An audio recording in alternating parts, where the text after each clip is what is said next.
All right, all right. Absolute mess out there. Absolute mess under the car.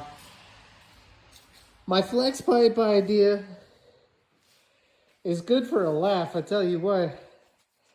Flex pipe connected to the Mercedes exhaust there is leaking out the front.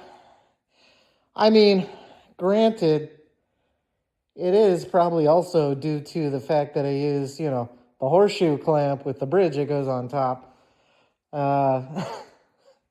Those clamps just don't work, apparently. The other side just destroyed. I had a feeling that the flexible pipe, this thing, hold on. You see that guy down there? The flexi, I call it a slinky pipe.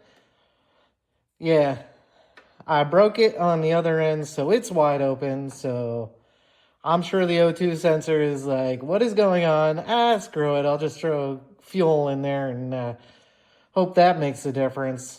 Straight up. So, yeah, I have a feeling once this goes into, I can't remember. Is it open loop or closed loop? I think it's open loop, right? Where the system switches over to injector feedback, O2 sensor feedback for injector metering. Yeah, I have a feeling when it switches over to that, it's just like, dump the fuel. So, there's no way around it. This thing's got to go to the exhaust shop, and they've got to make an actual exhaust for this thing. There's no way around it.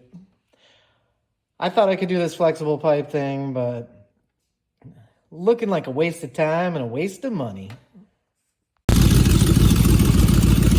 Exhaust leak here, and yeah, there.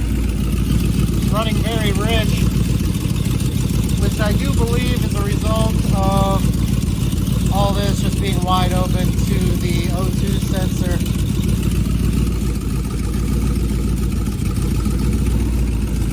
But it seems to be both sides.